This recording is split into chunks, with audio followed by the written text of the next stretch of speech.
Ya, baik, shalom. Shalom. Puji Tuhan, kita sudah memuji, menyembah Tuhan, buka sejak awal di atas dasar kebenaran firman Tuhan, dan di dalam meluaskan pekerjaan Roh Kudus.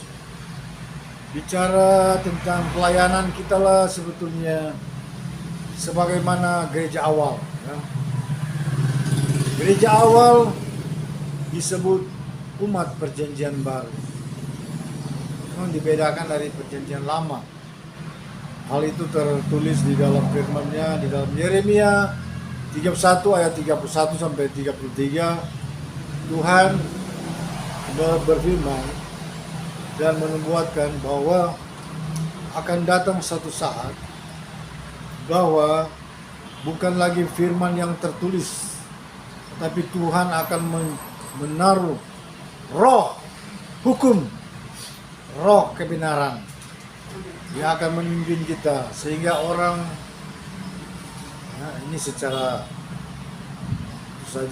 surgawi dia tidak perlu diajar lagi, karena roh kebenaran yaitu Roh Kudus, roh Torah, roh hukum akan mengajari kita segala sesuatu. Jadi gereja adalah umat perjanjian lama. Kalau bangsa the Jewish nation atau bangsa Israel secara lahiriah adalah umat perjanjian secara fisik, ya. Karena itu mereka banyak memahami dari sudut pandang fisik atau jasmania. Tapi sebetulnya Israel secara spiritual adalah umat perjanjian baru. Amen. Kitalah umat perjanjian baru, kitalah gereja.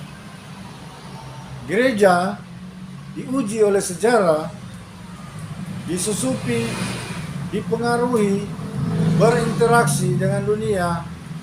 Iblis bermain, menyusup, mendatangkan konflik, benturan, perpecahan dengan roh-roh kedagingannya. Maka gereja menjadi terpecah belah. Maka hari ini mungkin ada ribuan denominasi, ya, di dunia ini. Sebetulnya gereja itu umat perjanjian baru cuma satu, yaitu yang dipimpin oleh Roh Kudus, yang meluaskan pekerjaan roh. Kalau gereja di zaman ini kemudian tidak ada pekerjaan roh dan pengajarannya tidak lagi sesuai firman, memang tanda tanya juga, ya. Wah, ya, gereja-gereja akhir-akhir ini banyak diuji, dimainkan oleh iblis. Gereja yang tidak menyadari musuhnya itu boleh kata gereja yang gagal. Mereka tidak tahu berapa banyak musuh, bagaimana kekuatan dan kemampuan musuh mereka. Kalau kita tidak mengetahui musuh kita, ibarat kita ini belum perang sudah kalah. Ya. Kenapa? Kalau kita tahu musuh kita kan kita waspada. Amin. Ya. Kalau kita tidak tahu mana kawan mana lawan, ya kita lihat-lihat aja, oh sepertinya teman ini, ya kita rangkul dia, tiba-tiba dia tikam kita. ini bicara secara, ya, secara gamblang. Kita harus tahu siapa musuh kita, ya. Nah, musuh kita begitu luar biasa sebetulnya. Iblis ini dengan kejatuhannya, dua kloter sebenarnya kejatuhan. Iblis dan sepertiga malaikat, ini menurut penghayuan. Sepertiga malaikat jatuh. Kemudian pada zaman Henokh, ya, malaikat-malaikat juga melanggar. Ada 300 sekian malaikat melanggar apa mereka, kekudusan mereka. Mereka menginginkan wanita-wanita yang cantik-cantik.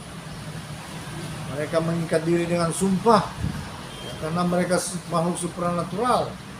Boleh kata hampir tidak terbatas. Mereka akhirnya bisa menyetubuhi wanita-wanita. maka lahirlah raksasa-raksasa. Nah, masa ini sebetulnya saudara cukup lama terjadi. Sampai di kitab Henok dikisahkan bagaimana malaikat Gabriel dan Mikael, mereka tidak tahan lagi melihat kejahatan. Karena keturunan dari malaikat-malaikat jatuh ini, itu mereka menodai sampai hewan-hewan. Karena itu tidak heran ada hewan-hewan raksasa. Itu hewan-hewan raksasa itu hasil daripada malaikat-malaikat yang juga mencemari mereka, menyetubuhi mereka. Lahirlah hewan-hewan raksasa, manusia-manusia raksasa. Kalau Anda search di Google, akan lihat, misalnya Anda pakai kata kunci Nephilim. Nephilim itu turunan malaikat-malaikat jatuh, raksasa-raksasa. Tingginya bisa ada yang sampai mungkin 30-40 meter saja. Bayangkan. Manusia ya kalau dilihat cuma seperti ukuran di telinga saja di tinggi. Ada yang sampai minimal ada 5-6 meter. Itu turunannya malaikat-malaikat. Benar tahu? Sudah banyak sebenarnya. Kalau Anda search sudah tertimbun sebenarnya karena air bah. Air bah itu menutupi bumi, maka seluruh yang hidup binasa, termasuk hewan-hewan, dinosaurus dan lain-lain. Ya. Dan turunan malaikat-malaikat jatuh ini ketika Tuhan menurunkan maklumat hukuman kepada, ya karena waktu itu Gabriel dan Mikael, mereka menaik pada Tuhan, mereka menyatakan, laporkan segala hal, maka Tuhan menghukum malaikat-malaikat jatuh itu dengan hukuman menjadi terkutuk. Jadi rupa mereka yang dulunya indah, mulia dan agung, kudus, menjadi terkutuk, menjadi setan-setan, menjadi jelek. Dan keturunan mereka juga terkutuk. Keturunan mereka saling membinasakan, saling membunuh. Dan Tuhan mengutuk itu. Dan malaikat-malaikat itu melihat keturunan mereka mengalami kebinasaan. Mungkin keturunan mereka ya, kalau dihitung mungkin ada ribuan, puluhan ribu. Bisa saja lebih. Dan mereka lah yang menjadi roh-roh jahat. Sudah tahu. Jadi ada dua kloter, malaikat jatuh, penghulunya Lucifer, dan kedua 300 sekian malaikat dan keturunannya itu menjadi setan. Jadi saudara, musuh kita itu berkerajaan, kerajaan kegelapan. Kalau gereja gagal memahami ini, boleh kata gereja jadi bulan-bulanan.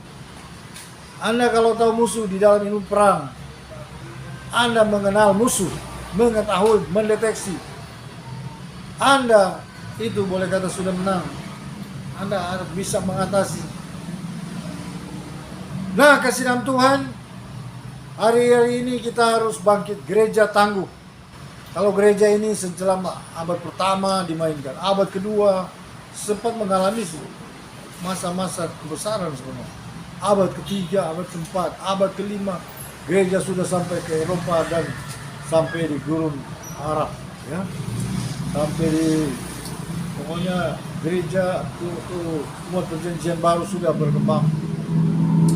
Tapi abad ke-6, abad ke-7, abad ke-8, gereja mengalami tantangan bangkitnya Islam, ya, dan seterusnya. Gereja dari luar, dari dalam dimainkan. Iblis tidak senang, ia ingin menghancurkan gereja. Ya. Nah, kasih dalam Tuhan, hari-hari ini gereja sudah mengalami, boleh kata, evolusi, ya. Karena yang semua tantangan ini, banyak umat Tuhan bergumul, ya. Dan saya percaya di akhir zaman ini akan muncul Daud, Yosua, Isa. Orang-orang gagah, perwira, perkasa, berjiwa pahlawan, patriot, ya, akan bangkit untuk membawa gereja kembali kepada hakikatnya yang semula, yaitu tubuh Kristus yang hidup di dalam kebenaran dan keadilan. Saudara, nah itu hari-hari ini kita jangan pikir, oh kita ini hidup ya yang penting makan, yang penting keluarga saya makan, saudara. Tidak seperti itu. Kita ini dipanggil, ada sesuatu yang lebih dari itu. Karena hidup ini ada dua kemungkinan saja. Dengan segala pengetahuan yang saya dapat, segala pewahyuan yang kita terima, baik langsung dan tidak langsung. Kenapa saya katakan pewahyuan? Ada yang memang disampaikan langsung oleh Tuhan. Tuhan bicara audible pada saya. Tuhan juga menyatakan hal-hal secara langsung. Diperlihatkan surga, diperlihatkan negara kuasa kegelapan, neraka, Hades. Tepatnya Hades, bukan neraka. Neraka itu nanti terakhir penghukumannya iblis, itu neraka. Tapi sekarang ada alam siksa yang menyerupai neraka, itu disebut Hades. Saudara, dua saja kemungkinan. Apabila manusia tidak selamat, dia pasti berakhir di neraka. Dengan segala kesimpulan dari semua yang saya dapatkan, saya belajar filsafat, saya belajar ilmu, segala macam ilmu, dari basis Hindu-Buddha, baru agamawi, Islam, dan lain sebagainya. Saya belajar banyak. Saya ini termasuk orang belajar banyak filsafat Yunani, segala macam. Dari semua ilmu saya dapat dua kemungkinan saja manusia. Kalau tidak surga selamat kekal, dia akan derita kekal. Firman Tuhan tidak pernah salah. Firman Tuhan tidak pernah berdusta. Nah, saya sampaikan di sini, saudara, sebagai kita daripada umat Tuhan, Tuhan menyuruh saya dari semua yang Tuhan bukakan, kita harus kuat. Kita harus bisa menjawab tantangan. Ya, satu saat orang akan datang kepada Anda. Dia katakan, ya, dia bilang, kan Tuhan kamu 3. Kamu ada Bapa, Anak, dan Roh Kudus. Berarti Tuhan kamu 3. Nah, ini tantangan, saudara. Bisa menghancurkan iman kita. Ya, saudara. Kalau kita ditanya begitu, bagaimana kita menjawab? Ya? Apakah Tuhan kita 3? Hah? Oke, kita akan belajar di sini karena Tuhan mengingatkan kita harus bekali pertahanan kita karena akan datang serangan itu. Serangan, banyak orang-orang tumbang, termasuk orang percaya sudah hari-hari masuk gereja. Ketika mereka diperhadapkan, Tuhan kamu kan Yesus, ya. Nah, Yesus punya Bapa di sorga siapa? Kan Allah. Nah, Anda kena di situ. Berarti Tuhan kita yang lebih hebat. Tuhan kita yang lebih superior, dia bilang. Banyak tumbang di situ. Saudara, ya. Apakah Bapa dan Putra itu terpisah? Ya. Nah, ini kalau tidak kuat dia punya pengajaran, tumbang. Banyak orang gereja, pendeta pun ya pindah iman. Nah, kita harus dibekali. Baik, kita akan buka di dalam Wahyu 1 ayat 17, 16 mulai. Tolong baca baik-baik. Ya. Kita harus belajar kuat. Anak iblis, dia akan menyerang lewat berbagai cara. Lewat cara supranatural. Kalau Anda tidak memiliki pengajaran yang kuat dan hubungan roh yang kuat dengan Tuhan, Anda akan tumbang. Kalau cuma agamawi, tumbang. Ya. Agamawi itu bukan surgawi loh, beda. Agamawi itu duniawi loh. Kalau surgawi, itu yang pasti selamat. Coba Wahyu 1 ayat 17, 16 dan 17. 16. Dan di tangan kanannya ia memegang 7 bintang, dan dari mulutnya keluar 9 pedang. Ayat 17. 17. 17, ketika aku melihat dia tersungkur aku di depan kakinya, Ya. sama seperti orang mati, tetapi ia meletakkan tangan kanannya di atasku, lalu berkata, jangan takut, aku adalah yang awal dan yang akhir. Aku adalah yang awal Dan yang akhir. dan yang akhir. Awal dan yang akhir apa? Siapa saudara? Tuhan pencipta. Amin. Oke, sekarang kita buka Yohanes 1 ayat 1. Mulai. Bertata di surga, ada eksistensi yang disebut di dalam banyak istilah super existence. Jadi sebenarnya dia adalah eksistensi yang super, ya, dari semua. Orang bilang, oh, mana bukti? Mana di dalam firman? Ya, di dalam firman ada sih. Dia bertakhta di surga, kewahyuan. Ya. Tapi ada yang bisa bersaksi melihat dia. Mungkin Anda seumur hidup tidak akan temukan orang. Tapi kami ada, ya, sudah melihat.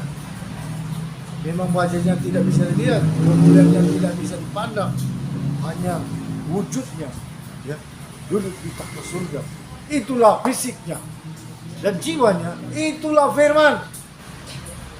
Ya. Saya sudah dari lama Tuhan bukakan hal itu.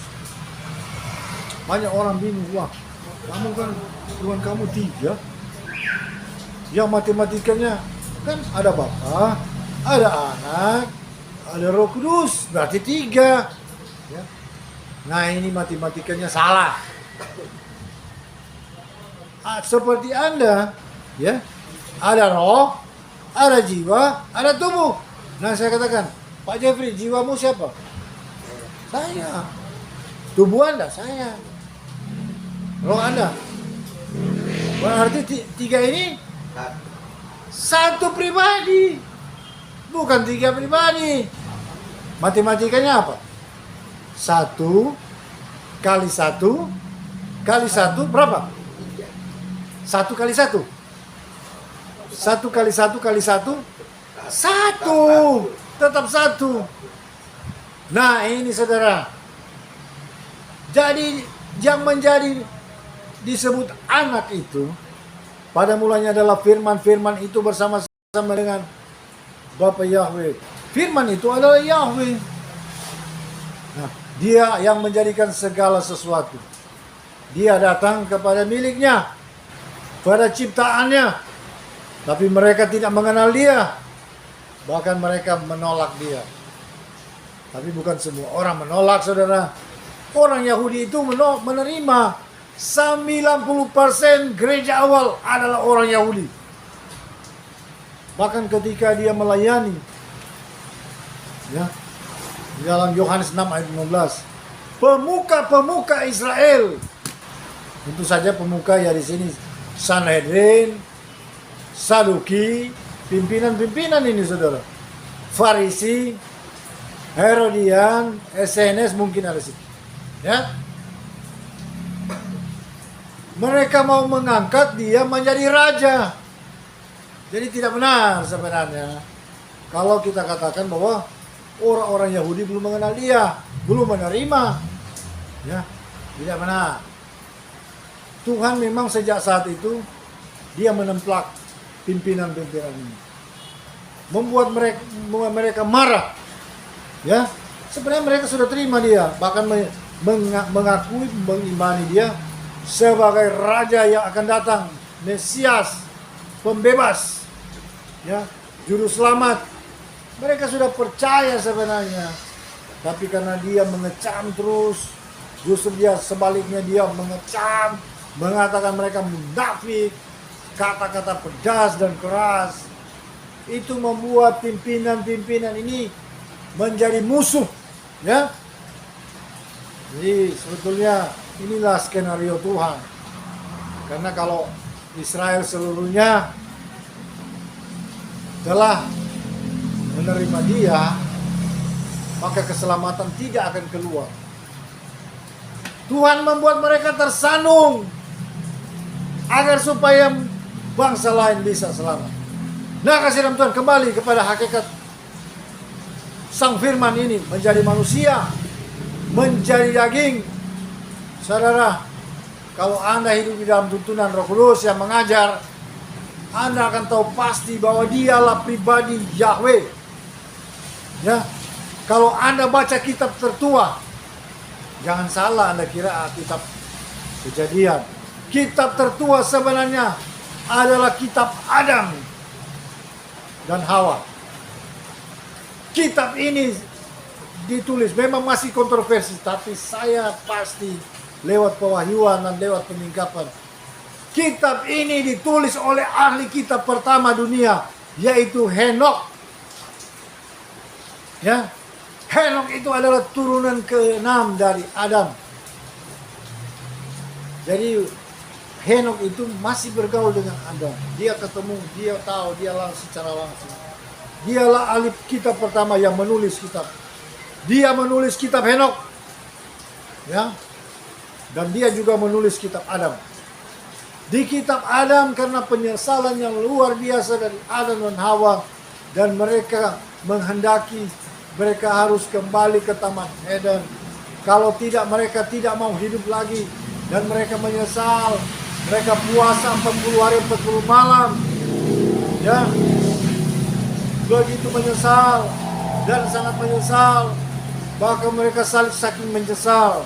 Saudara, ketika mereka ada di suatu gunung yang terjal, gunung batu karang yang terjal, mereka saking menyesal mereka terjatuh. Adam terjatuh, kemudian Hawa juga karena dia tidak mau lagi hidup. Penderitaan yang luar biasa, dia ikut jatuh. Saudara tahu mereka hancur, ya, hancur. Tapi Tuhan berbelas kasihan, dia datang membangunkan mereka, menghidupkan. Dan dia berjanji kepada Adam dan Hawa, waktu itu dibangkitkan, dihidupkan kembali. Adam dan Hawa mengambil darah-darah mereka yang tercecer dan mempersembahkan kepada Tuhan di atas altar. Altar yang disusun dari batu-batu, saudara. Itulah korban pertama, saudara tahu. Korban pertama dari manusia adalah korban yang dipersembahkan oleh Adam. Dia mempersembahkan darahnya, ya, darahnya sendiri kepada Tuhan sebagai persembahan, bahwa dia akan setia dan akan melakukan apa yang Tuhan kehendaki. Maka Tuhan sangat terenyuh, Sang Pencipta, saudara, hatinya penuh dengan belas kasihan dan iba. Dia membuat janji. Dia katakan, Adam, karena engkau telah mempersembahkan darahmu, maka aku juga akan mempersembahkan darahku untuk menebus engkau dan keturunanmu. Aku akan menjadi daging. Dia katakan, saudara, dan hal ini berulang kali di dalam kitab Adam, mulai dari pasal 24 dan seterusnya. Berulang kali Tuhan mengatakan, Sang Pencipta semesta alam, Bapa Yahweh, dia berjanji, aku akan menjadi daging dari keturunanmu. Itu disampaikan kepada Adam sebagai perjanjian. Dia katakan, aku akan menjadi daging dari keturunanmu pada hari kelima. Saudara, ternyata dunia ini benar yang dikatakan oleh kitab suci pada kitab Petrus, bahwa 1 hari bagi Tuhan adalah 1000 hari bagi manusia. Nah, saudara, ya, ternyata benar Tuhan katakan, Tuhan tidak berdusta seperti banyak yang dipelintir oleh orang-orang ateis yang menyerang orang-orang percaya. Dia bilang Tuhanmu pendusta. Tidak benar. Pada kitab Kejadian, dia katakan kepada Adam, Adam, waktu engkau memakan buah terlarang itu, hari itu juga engkau akan mati. ternyata bahwa Adam tidak genap 1 hari di hadapan Tuhan. Ya. 1 hari bagi Tuhan, 1000 hari bagi manusia. Jadi Adam tidak mencapai 1000 hari. Hari itu juga dia mati di hadapan Tuhan. Ya. Tuhan tidak berdusta. Amin. Jadi ini yang dimainkan oleh orang-orang yang anti-Kris, anti-Yahweh, anti-Israel, anti-Injil, ateis, bahkan yang berada dari iman lain. Mereka menyerang kita, saudara. Mereka katakan, Tuhanmu tidak benar. Dia berfirman, Adam harus mati hari itu juga. Ternyata Adam tidak mati. Mereka tidak tahu kebenaran yang sesungguhnya. Jadi benar, pada milenium kelima Tuhan datang menjadi daging. Saudara, hal ini banyak saya lihat di dalam medsos masih dihalangi. Orang-orang yang menentang bahwa Yesua, Sang Mesias Juru Selamat adalah Tuhan sendiri. Mereka menghalangi. Ya, saya lihat kalau kitab Henok banyak dia video, saudara. Tapi kitab Adam tidak ada, hampir tidak ada. Saudara, video-video mengupas, menerjemahkan. Coba Anda cari kitab Adam pertama, kitab Adam kedua. Ya, di situ jelas Tuhan berjanji kepada Adam, aku akan menjadi daging pada milenium kelima. Dan milenium kelima Mesias Juru Selamat lahir. Ya, jadi dia adalah Yahweh. Yesus itu atau Yesua Masiah adalah Yahweh yang datang menjadi manusia. Karena itu dia disebut, Tuhan sering menyebut dirinya, Sang Mesias sendiri berkata, anak manusia. Ya, dia katakan dia anak manusia. Dan dia juga adalah rasul terbesar. Dia nabi terbesar. Dia guru terbesar. Dia imam terbesar. Dia raja. King of kings. Raja segala raja. Dia semua, saudara. Dia tabib. Dia dokter. Dia penasehat. Ya, dia adalah penasehat ajaib. Bapa yang kekal. Raja damai. Ya, kerajaan kekuasaannya tidak berkesudahan. Saudara, Anda harus percaya. Tadi di kitab apa? Dikatakan, akulah yang awal dan akhir. Nah, kita lihat siapa yang mengaku yang awal dan akhir. Coba di Yesaya 14 ayat 4. Ya.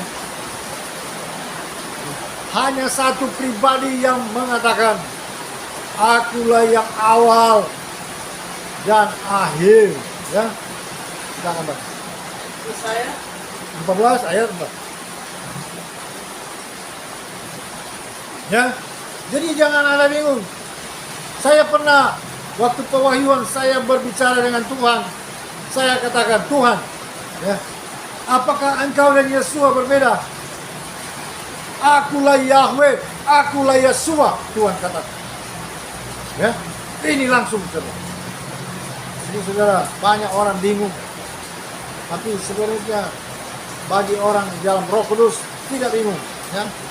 saya 14 ayat 4 ada? ayat 4 Ya. Maka kau akan mendengarkan ejekanmu tentang Raja Babel dan berkata, wah, sudah berakhir mendengarkan semua itu. Ya. Dialah yang dari dahulu memanggil bangkit keturunan aku, Yahweh yang terdahulu, dan bagi mereka yang kemudian aku tetap dia juga. Aku Yahweh yang terdahulu, aku juga yang terkemudian. Dalam King James Version dikatakan, I am the first and the last. Jadi yang mengatakan akulah yang awal dan akhir adalah yang Yahweh. Dan Yesua ketika dia menyatakan dirinya kepada Rasul Yohanes, dia katakan, akulah yang awal, aku yang akhir, akulah yang telah mati, lihatlah aku hidup selama-lamanya. Saudara, yang awal dan akhir adalah Yahweh. Yahweh ternyata yang datang menjadi manusia. Kalau ada yang berpikir bahwa kalau Tuhan datang di dunia berarti surga kosong, itu berarti otaknya bodoh.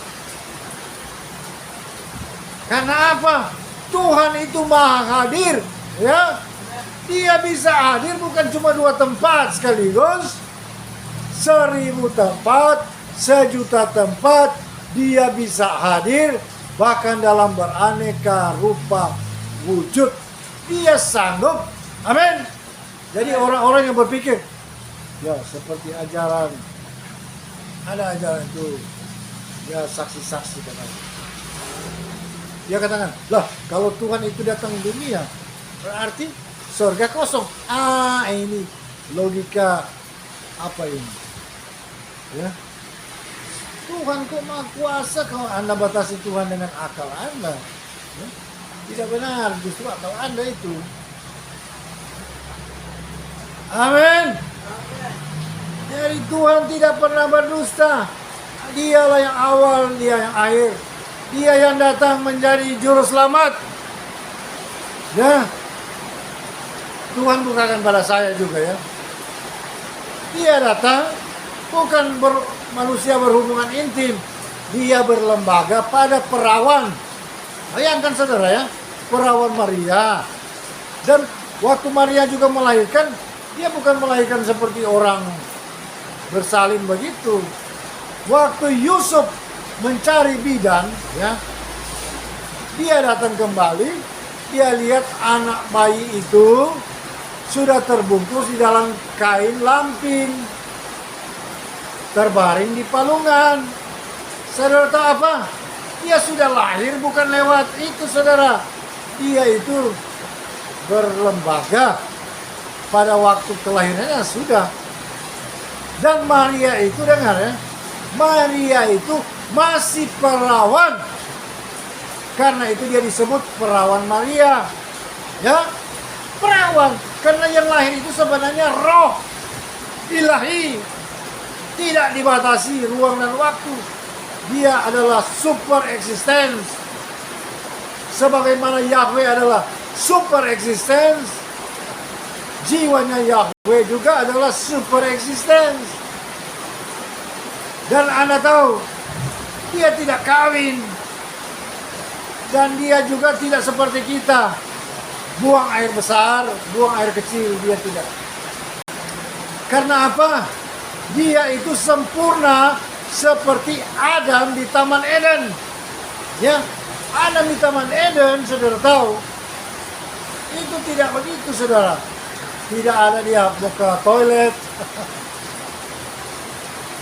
Ya, waktu itu keberadaannya sempurna. Ya, jadi dia punya, susah dijelaskan ya. Di dalam juga perjanjian baru dikatakan bahwa ketika orang selamat, dia berubah, ditransformasikan ke kehidupan surgawi. Yang akan hilang nama dia itu perutnya. Ya, dia punya pencernaan. Karena di surga itu sempurna. Kalau orang makan buah, dia tidak. Di Taman Eden itu dia tidak buang air besar lah begitu.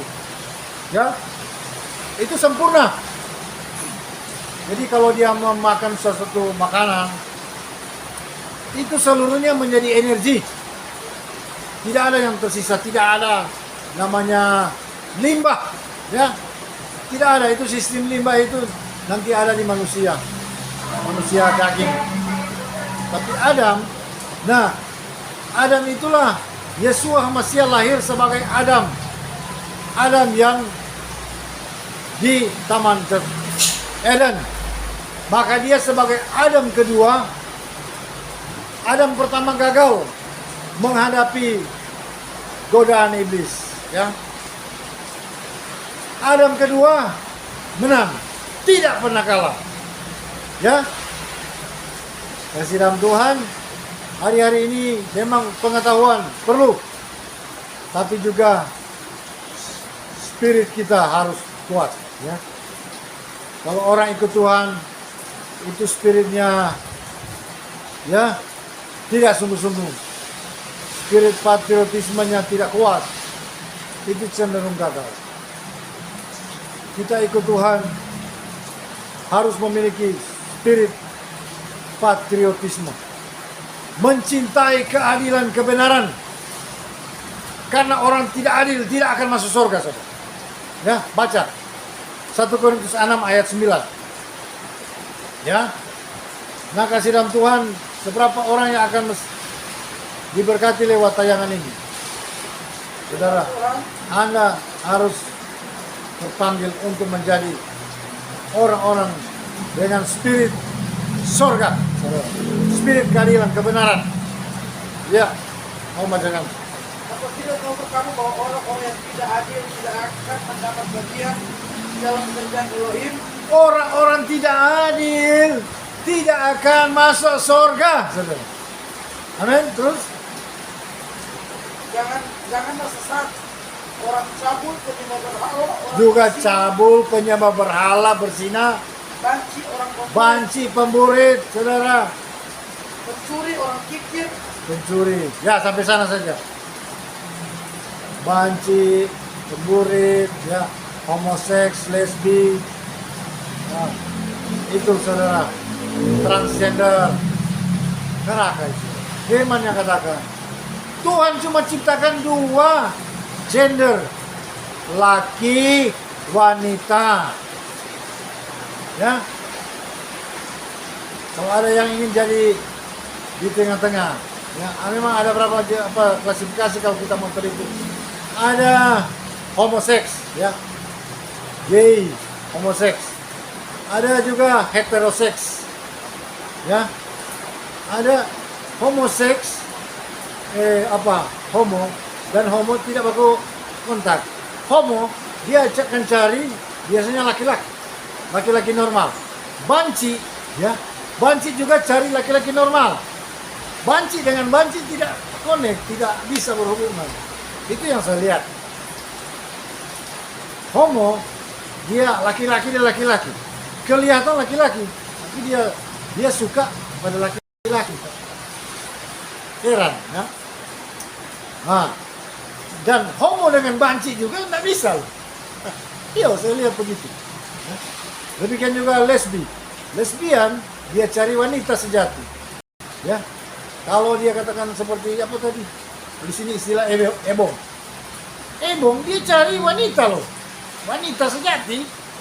Nah, itu ebong dengan ebong tidak bisa loh. Ebong dengan itu nggak bisa, ya, saudara.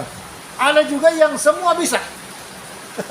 Ada yang pedofilia, suka anak-anak di bawah umur loh, dia suka umur belasan ke bawah, 12 tahun. Ada memang orang-orang sakit, ya. Nah, kasihan Tuhan, kita kembali saja. Ini sebenarnya masalah roh. Ketika ini sudah menjadi apa sejak kanak-kanak ditanam, ada yang memang sudah menjadi pembawaan, ada yang nanti terjadi. Nah, ini masalah roh ilah saman. Itu ada pembahasan lain. Baik. Nah, kasih dalam Tuhan, kembali kita tadi, orang tidak adil tidak masuk surga. Misalnya ada gembala tidak adil. Kalau orang kaya, wah, dihormati, diperhatikan, diutamakan. Kalau orang miskin, janda, yatim mungkin, ya, itu di nomor 2 kan. Ini tidak adil. Bisa kena gugatan dia. Bisa tidak masuk surga lah. Jadi iblis itu banyak saudara di dunia. Dia adalah satu kerajaan. Ya, Anda harus tahu. Ada bagian penyesatan, bagian pengajaran, bagian penyusupan, bagian bikin konflik, bikin perang, bikin macam-macam. Ada bagian menjatuhkan orang.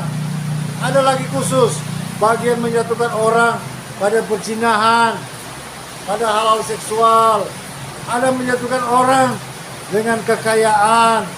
ada menjatuhkan orang, menyesatkan, ya, menyesatkan banyak saudara. Jadi kalau Anda tahu iblis itu dia punya pengalaman sudah beribu-ribu tahun, mungkin juga jutaan tahun, karena dia sejak semula dengan Tuhan, tapi akhirnya dia memberontak, dia ingin disembah, maka dia menjadi terkutuk, dan dia dengan sebagian malaikat-malaikat jatuh.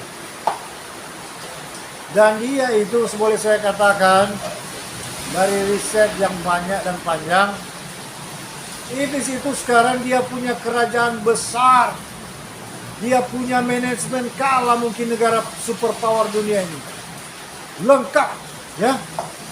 Dia itu suatu kerajaan, namanya adalah Darkness Kingdom, kerajaan kegelapan, ya.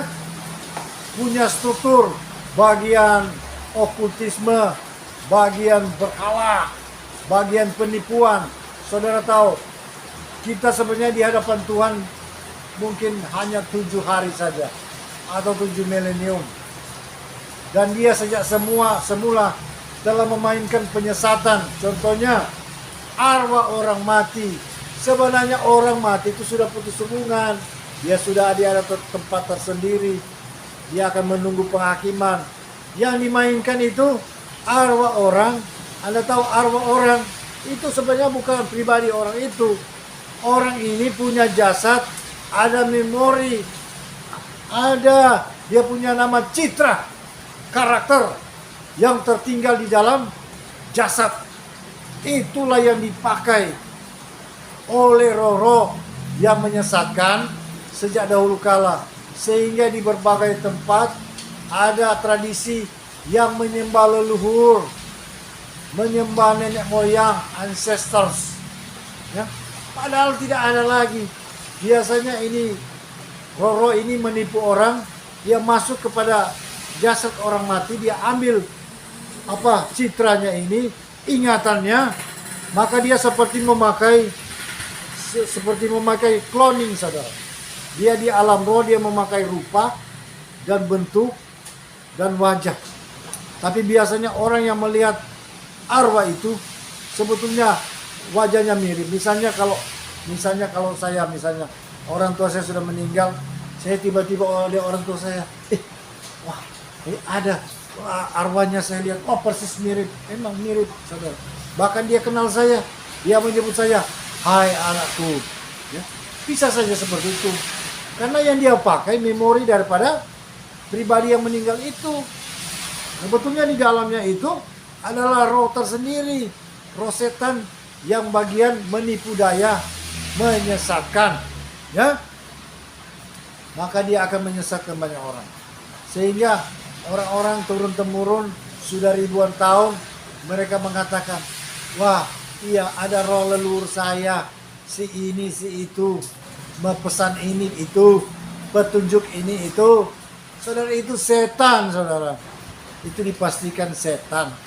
Kami pernah melayani ini pekerjaan roh, orang yang katanya istri dan anak. Itu istri bilang dia tidur dengan saya tiap malam. Waktu itu baru meninggal sekitar berapa minggu lah. Dia bilang datang dengan saya, tidur dengan saya ini, suami saya. Bahkan ada anak kecil, anak keponakan yang masih kecil tinggal dengan sampai sakit karena dia sepertinya bergaul, ya. Dilihat, saudara, ini arwah, dilihat. Bahkan orang-orang di tempat rumah itu lihat, beberapa kali lihat itu arwah. Nah, kami diundang untuk menyembuhkan anak yang sakit panas. Ya, istilah di sini bilang gurumi. Gurumi. Saudara, dia dijamah oleh arwah lah. Sampai anak ini sakit panas. Dan benar, ketika kami sedang layani, muncul ini arwah ini, saudara. Dan saya sudah berdoa, Tuhan sudah bukakan itu tipuan, itu roh yang menyaruh atau yang menyerupai, memakai rupa daripada orang yang sudah meninggal. Makanya saya thinking waktu itu saya sebut namanya, kebetulan namanya waktu itu Hencher. Saya bilang, hai engkau, roh yang menyerupai henca, engkau setan, iblis, roh jahat, keluar engkau, hancurkan engkau. Saudara, dia langsung rebah dan terbuka itu arwah itu, terbelah, keluarlah si roh ini, lari saudara. Mulai dari situ tidak lagi dia gentayangan, saudara. Saudara, saya bicara ini bukan kami hadapi langsung di lapangan. Kami hadapi peperangan dengan iblis, dengan setan, ya, dengan penguasa-penguasa kelapan ini. Nah, kekasih dalam Tuhan, hari-hari ini kita harus bangkit, amin. Kita harus punya pengajaran yang kuat. Pengajaran Anda akan kuat kalau Anda menganggap, Anda beriman bahwa Anda memiliki roh pengajar yang hebat, yaitu Roh Kudus. Amin. Itulah Yesaya di dalam Yeremia 31 ayat 31 sampai 33. Tuhan katakan, aku akan mengadakan suatu perjanjian baru, bukan terdiri dari hukum tertulis, tetapi aku akan memberi roh pengajaran. Yohanes 14 ayat 16 dan ayat 26 berkata, aku akan memberikan engkau roh penghibur, roh kebenaran. Dia akan mengajari kamu di dalam segala kebenaran. Roh Kudus itu adalah guru yang agung, dosen yang agung. Dia maha guru. Anda harus punya itu. Kalau Anda tidak punya, Anda akan tumbang. Saya lihat, saya prihatin, saya lihat di pelayanan kita juga, di jajarannya kita ini, pekerjaan roh. Tetapi saya melihat ini di kasat mata tidak kelihatan, tapi saya melihat waktu musang-musang berumah ada. Ya, saya kasihan ada orang yang tidak bisa mendeteksi.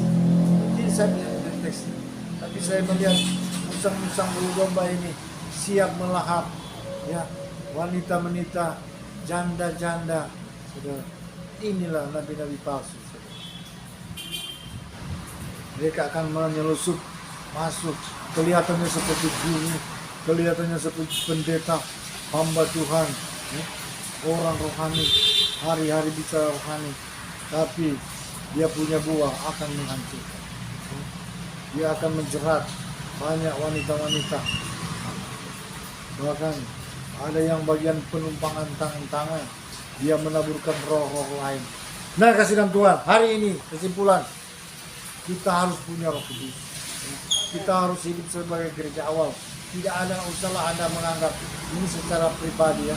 Oh, saya ini gereja ini, tidak percuma itu. Saudara. Anda harus mengatakan, saya gereja tubuh Kristus, saya gereja awal, saya murni gereja awal. Ya. Gereja-gereja abad kesekian itu percuma menyembah patung, ajaran-ajaran konsep manusia yang semakin hari semakin jauh dari Roh Kudus, percuma semua. Ya. Karena orang percaya sama orang yang dipimpin Roh Kudus. Kalau semakin lama Anda semakin kedagingan, itu percaya nggak selamat lah. Anda semakin hari harus semakin spiritual, semakin rohania, semakin hari harus semakin surgawi. Ya, kalau Anda menjadi duniawi, biar jago agama, biar Anda pendidikan teologi sampai profesor, doktor, mungkin dengan gelar-gelar yang lebih lagi. Tapi kalau tidak ada Roh Kudus, oh. Ya. Jadi kasih dalam Tuhan, kitalah gereja perjanjian baru, tubuh Kristus, ya. Amin. Saudara, biar kita rusak. Hari ini saya dulu berapa tahun lalu saya rusak, saya mabuk, saya berhala, saya bebas, saya macam-macam, ya. Rusak dan rusak. Tapi saudara, demikian juga Anda, mungkin ada yang berpikir, oh, saya ini rusak, saya tidak layak, saya ini tidak cocok jadi rohania. Saudara, jangan, ya, jangan berkenal itu. Semua jiwa kita berharga, sebagaimana saya dulu. Ya. Saudara, saya dulu melawan pekerjaan Tuhan. Saya anti baptis, saya anti orang yang kepenuhan Roh Kudus, saya benci. Ya. Saya ibadah saja tepuk tangan, saya benci. Ya. Saya anggap tidak berwibawa. Ya. Ternyata Tuhan buka kemukakan kepada saya. Itulah ibadah yang murni. Ibadah yang murni seperti seorang anak-anak. Tidak mempertahankan kewibawaannya. Kita mencampakkan kewibawaan kita, kehormatan kita. Kita bagaikan anak-anak yang murni di hadapan Tuhan.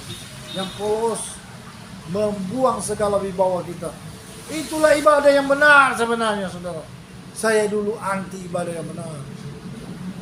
Ya, saudara, saya yakin apa yang menjadi tayangan ini akan menjadi berkat. Anda mengejar Tuhan, Anda mencari Tuhan. Ini pelajaran, saudara.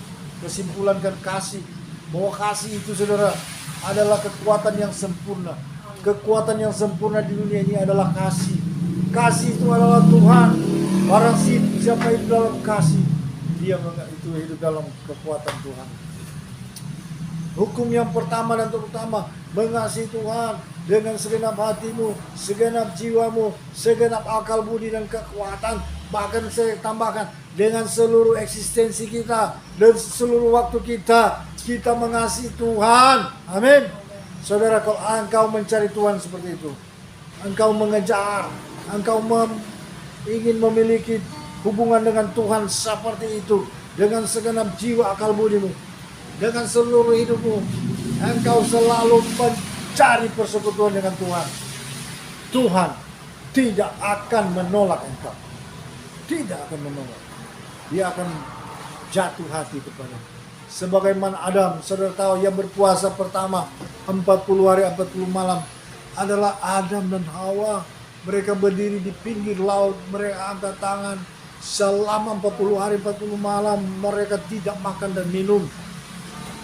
Mereka tahu, ya, kalau engkau mencari Tuhan dengan seluruh totalitas dirimu, dengan segala keinginanmu, ya, engkau akan bertemu Dia. Amin.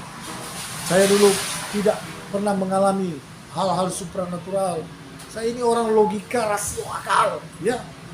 Tapi saya mulai, sejak bertobat, saya mulai mencari Tuhan. Kalau saya tidak fokus, saya panggil lagi. 7 tahun saya mencari Tuhan, sungguh-sungguh rajin beribadah. 7 hari dalam 1 minggu, 7 kali beribadah, tidak absen selama bertahun-tahun, selama 7 tahun. Saya sungguh-sungguh, saya membantu pekerjaan Tuhan. Saya tidak hitung-hitung. Saya memilih menghormati Tuhan. Biar saya kerja sampai jam 4. Kalau saya ada ibadah, biar bos kilar mau marah, saya bilang sorry bos, mau ibadah. Biar bos mau kasih pecat boleh, terserah. Saya mau ibadah. Saudara, justru dengan sikap begitu, pimpinan saya waktu itu sangat menghormati, sangat dia segan, ya. Dan apa yang terjadi 7 tahun kelihatannya Tuhan tidak perhatikan saya.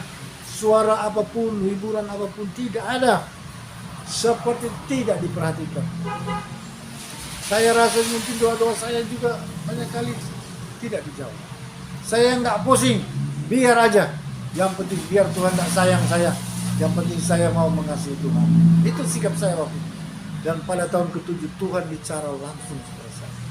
Tuhan menyatakan dengan penglihatan yang dahsyat. Dan Dia bicara langsung dengan saya. Oh Tuhan, itu pertama saya melihat penglihatan Tuhan bicara langsung, ya. Bahkan Tuhan memanggil saya secara langsung untuk melayani pekerjaan.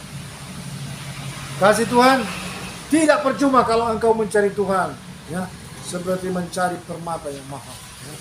Carilah hubungan dengan Tuhan. Saya tidak ragu masa depan saya tertawa dengan masa depan saya, karena saya tahu dengan Tuhan, ya, masa depan gilang gemilang. Saya tidak memikirkan itu lagi.